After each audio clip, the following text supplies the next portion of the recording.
Assalamualaikum warahmatullahi wabarakatuh. Salam santun, Om Swastiastu, Namo Buddhaya, Rahayu Rahayu Merdeka. Bertemu lagi di channel Kejawen Revolusioner. Alhamdulillah, puji syukur kehadirat Allah Subhanahu wa Ta'ala. Kita kembali bertemu di channel kesayangan kita, yaitu Kejawen Revolusioner. Wabil khusus, pada kesempatan kali ini saya akan membuat konten yang sedang hot-hotnya, yang sedang panas-panasnya diperbincangkan di negara Indonesia tercinta ini. Ya, teman-teman sedulur pasti sudah tahu dan paham berita apa yang sedang hangat-hangatnya diperbincangkan. Ya, betul, yaitu tentang pemilihan calon presiden Republik Indonesia tahun 2024 sampai 2029. Semalam kita sudah saksikan sama-sama tentang debat capresnya. Nah, sekarang saya akan membuat konten perihal prediksi ramalan siapa yang akan menjadi pemenang presiden tahun 2024. Tapi tentu di sini saya harus disclaimer dulu bahwa apa yang saya bawakan pada kesempatan kali ini bukan karena persepsi, bukan penilaian saya secara pribadi, tapi menggunakan metode weton hari lahir, ya, tentang metode penggunaan cokro manggilingan atau roda kehidupan yang biasa saya bawakan di konten sebelumnya, bahwa memang kita manusia itu memiliki siklus roda kehidupan, kapan di atas, kapan di bawah. Jadi saya akan membahas betul-betul berdasarkan perputaran siklus cokro manggilingan atau roda kehidupan. Bukan, sekali lagi, pribadi saya dalam menilai. Ini berdasarkan weton hari lahir dan siklus roda kehidupan. Kira-kira siapa sih yang roda kehidupannya sedang di atas dan siapa yang sedang di bawah? Tentu pemenangnya itu biasanya rata-rata berdasarkan survei di lapangan. Tentu pemenangnya yang unggul dalam kontestasi presiden adalah yang sedang ada di roda kehidupan ke atas. Kira-kira siapa yang sedang di atas? Siapa yang sedang di bawah? Yuk ikuti terus konten ini sampai selesai agar tidak ketinggalan dan juga gagal paham. Baiklah sedulur dimanapun berada, pertama-tama saya tentu akan menjelaskan tentang kandidat nomor urut 1, yaitu Bapak Anies Baswedan. Bapak Anies Baswedan di sini sudah saya searching, sudah saya cari tahu bahwa beliau ini memiliki weton hari kelahiran yaitu Rabu Kliwon. Beliau dilahirkan pada tanggal 7 Mei tahun 1969 di usia 54 tahun saat ini, dan nanti 2024 tentu akan naik bertambah usia 1 tahun menjadi 55 tahun. Nah, dimana menurut perhitungan cokro manggilingan atau roda kehidupan yang biasa saya bawakan di channel ini, pemilik weton Rabu Kliwon di usia 54 sampai 60 tahun jatuh di angka terendah dan terburuk, yaitu nilai 2. Kebetulan hari Rabu ini adalah hari-hari spesial karena hari Rabu tidak ada angka hancur, angka keramat, yaitu angka 1. Jadi Bapak Anies Baswedan, pemilik weton Rabu Kliwon, jatuh di angka terendah, yaitu angka 2. Dimana di angka 2 ini yang kita pahami dalam kehidupan itu akan mengalami banyak problem, banyak masalah. Ya memang dia tidak ada angka 1-nya, jatuhnya di 2, tapi aralnya atau kesialan-kesialan beliau itu jatuh di saat ini, di angka terendahnya beliau di angka 2. Memang beliau untuk beberapa tahun belakangan di bawah usia 54 tahun memang beliau itu wangi, unggul waktu pemilihan gubernur di DKI Jakarta. Kenapa dia bisa unggul? Karena memang nilainya lagi besar di angka 6, di angka kejayaan beliau. Tapi sialnya pada kesempatan pemilihan calon presiden tahun ini, apalagi nanti di tahun 2024, beliau sedang jatuh di angka terburuk.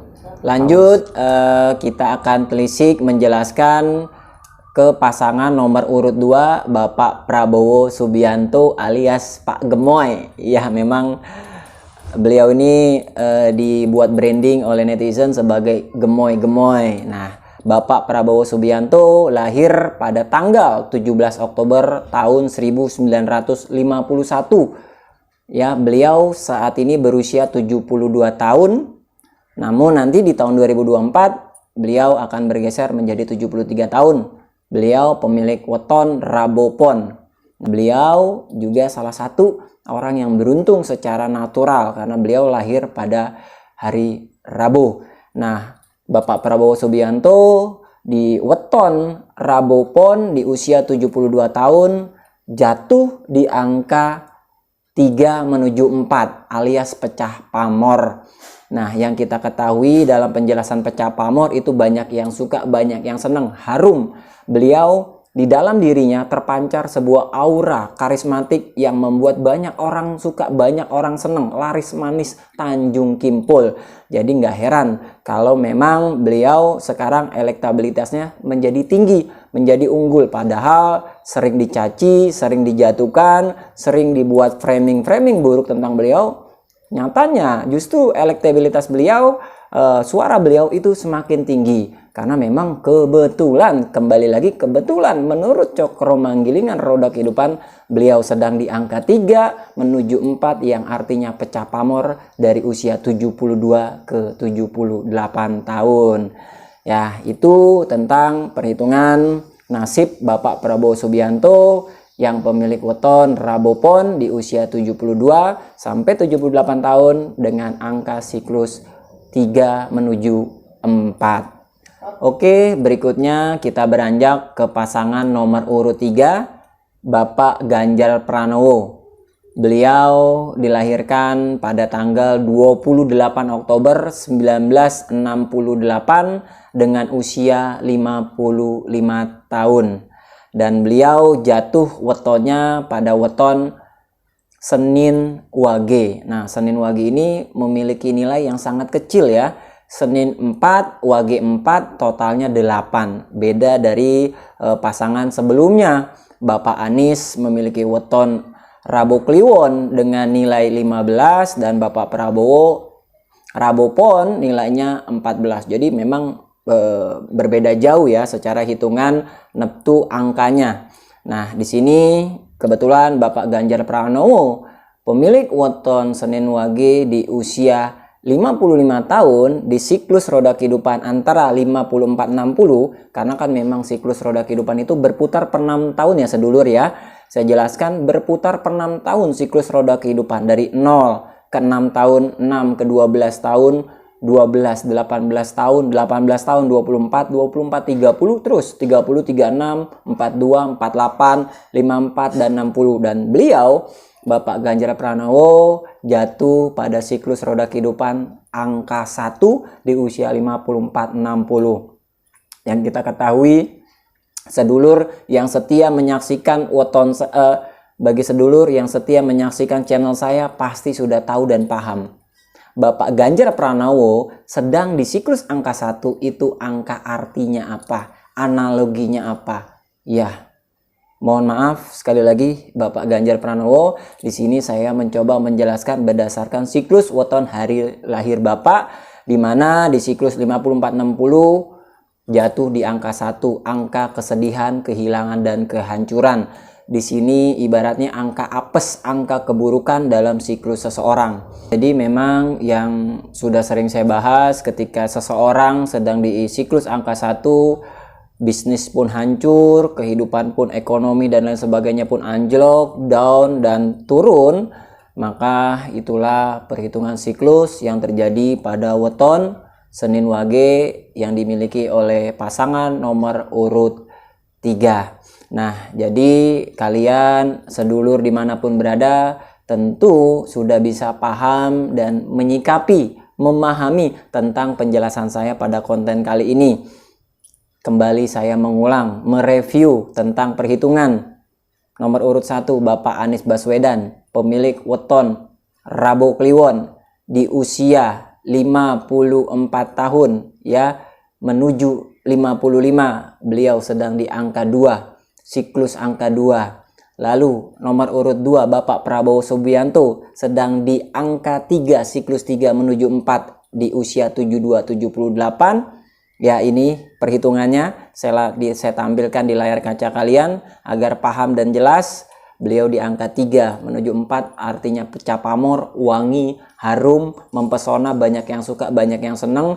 Atau lagi puber pecah pamor. Puber pecah pamor itu gak heran, makanya beliau sekarang joget-joget, seneng-seneng joget, temanya joget-joget, karena memang yang namanya pecah pamor, puber itu ya seperti itu, sikapnya seperti itu, karakternya seperti itu. Jadi jangan heran, jangan bingung kenapa beliau ini temanya yang diambil, framingnya joget-joget, happy-happy, gemoy. Ya memang sesuai dengan karakter beliau, jatuh di pecah pamor. Kebetulan juga saya cek juga untuk wakilnya Bapak Gibran Raka Buming Raka, kebetulan beliau juga sedang di angka 3, sama persis dengan Bapak Prabowo di pecah pamor. Lalu yang ketiga, Bapak Ganjar Pranowo itu sedang di angka 1, angka keburukan, angka terkecil dalam siklus roda kehidupan di Senin Wage di usia 55 tahun. Nanti 2024 bertambah tentu di 56, yang jatuh siklus sama dengan Bapak Anies, dia jatuhnya di usia 55 60, 54 60, Bapak Anies juga 54 60. Jadi kiranya itu saja yang dapat saya jelaskan pada kesempatan kali ini tentang prediksi kira-kira siapa yang bakal unggul di pemilihan presiden tahun 2024. Ketika kita unggul di atas, hidup kita akan makmur, jaya, dan bahagia. Ketika kita ada di bawah, kita akan selalu dikalahkan oleh keadaan. Ya, itulah siklus roda kehidupan. Kita harus bisa menerima, legowo, dengan senang hati. Apapun yang Tuhan gariskan tentang garis kehidupan kita, dimanapun roda kehidupan kita, kita harus menerima, baik suka maupun duka. Jadi itu saja kurang lebihnya pada konten kali ini. Mohon dimaafkan apabila ada salah kata serta perbuatan. Kembali lagi, Al-Fakir hanya berusaha menjelaskan berdasarkan weton, hari kelahiran, dan cokro manggilingan. Saja konten dari saya, cukup sekian dan terima kasih. Jangan lupa untuk dukung channel ini dengan cara subscribe, like, dan share. Tetap dukung calon-calon pilihan kalian masing-masing. Dukung, support. Kalian dukung, support, berbeda pandangan itu biasa. Monggo kalian mau dukung 1, 2, 3, silakan, monggo, bebas. Tapi sing penting tetap guyup rukun, NKRI harga mati. Jangan saling menjelek-jelekan, jangan saling menjatuhkan. Yuk kita tetap saling merangkul, kita saling mengayomi satu sama lain. NKRI harga mati. Assalamualaikum warahmatullahi wabarakatuh. Rahayu, rahayu, rahayu.